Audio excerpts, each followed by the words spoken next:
Hi guys, so I missed two 60s Thursdays last week and the week before that, so today I'm making it up to you with two page 60s from two books that I've read. The first one is for Ruination by Amanda Thome. It's not a very popular book, but I got this copy for free from the author in exchange for an honest review.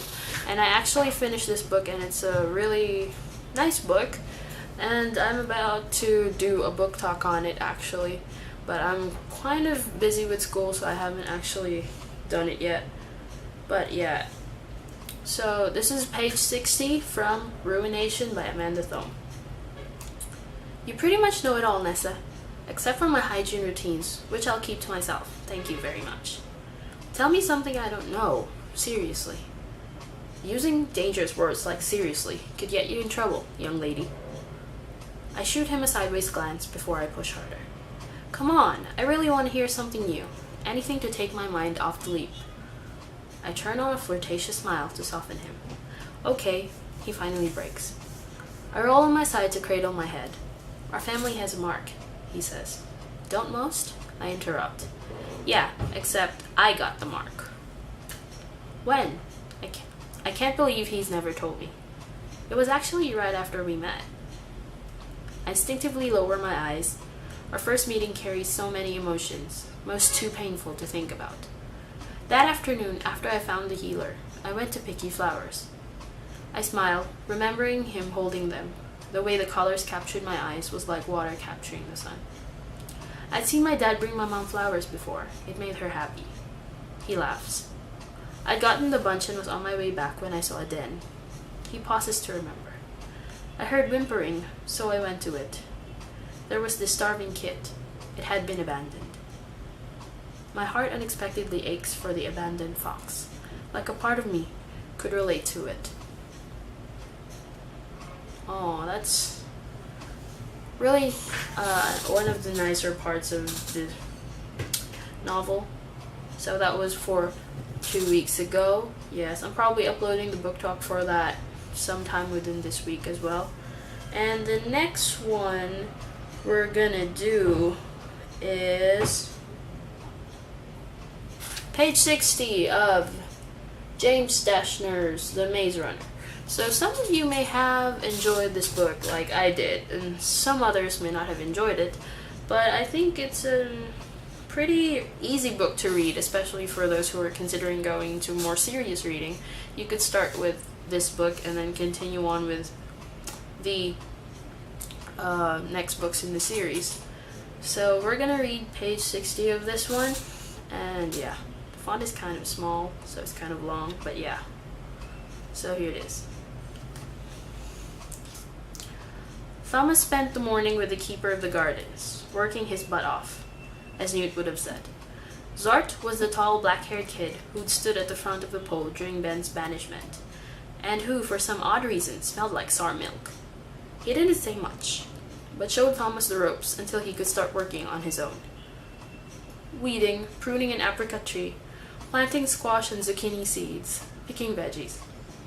He didn't love it, and mostly ignored the other boys working alongside him, but he didn't hate it nearly as much as what he'd done for Winston at the Bloodhouse. Thomas and Zart were reading a long row of young corn when Thomas decided it was a good time to start asking questions. His keeper seemed a lot more approachable. So Zart, he said. The keeper glanced up at him, then resumed his work. The kid had droopy eyes and a long face. For some reason, he looked as bored as humanly possible. Yeah, Greenie, what do you want? How many keepers total are there? Thomas asked, trying to act casual. And what are the job options? Well, you got the builders, the sloppers, baggers, cooks, map makers, medjacks, track hosts, bloodhousers. The runners, of course. I don't know, a few more, maybe. Pretty much keep to myself and my own stuff. Most of the words were self-explanatory, but Thomas wondered about a couple of them. What's a slopper? He knew that was what Chuck did, but the boy never wanted to talk about it. Refused to talk about it. That's what the shanks do that can't do nothing else. Clean toilets, clean showers, clean the kitchen, clean up the bloodhouse after a slaughter. Everything. Spend one day with them suckers, they'll cure any thoughts of going that direction, I can tell you that. Thomas felt a pang of guilt over Chuck, felt sorry for him. The kid tried so hard to be everyone's friend, but no one seemed to like him or even pay attention to him. Yeah, he was a little excitable and talked too much, but Thomas was glad enough to have him around. What about track hose? Thomas asked as he yanked out a huge weed, clumps of dirt swaying on the roots. Zart cleared his throat and kept on working as he answered. They're the ones take care of all the heavy stuff for the gardens, trenching and whatnot. During off times they do other stuff around the glade. Actually, a lot of gladers have more than one job. Anyone tell you that? Thomas ignored the question and moved on, determined to get as many answers as possible. What about the baggers? I know they take care of dead people, but it can't happen that often, can it? Those are the creepy fellas. They act as guards and police, too. Everyone just likes to call them baggers. Have fun that day, brother. He snickered, the first time Thomas had heard him do so. There was something very likable about it. Thomas had more questions, lots more. Chuck and everyone else around the glade never wanted to give him the answers to anything. And here was Art, who seemed perfectly willing. But suddenly Thomas didn't feel like talking anymore. For some reason, the girl had popped into his head again, out of the blue. And then thoughts of Ben, and the dead griever, which should have been a good thing, but everyone acted as if it were nothing but. His new life pretty much sucked. He drew a deep, long breath. Just work, he thought, and he did. So that gives us a lot of overview on how things go in the glade. I never thought that a single page could give you that much information, but it did. So I hope you're now interested to read both books, Ruination and The Maze Runner, if you haven't already.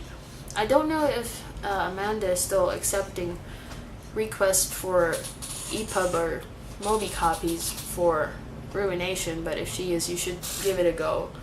All she asks is that you give her an honest review, and I'm going to give her that. I actually enjoyed that book, and yeah, it's pretty fun. And I think it's the first in a trilogy, so yeah, that's pretty awesome. That sounds awesome. I'll see you again next time, only here on 60s Thursday. Bye!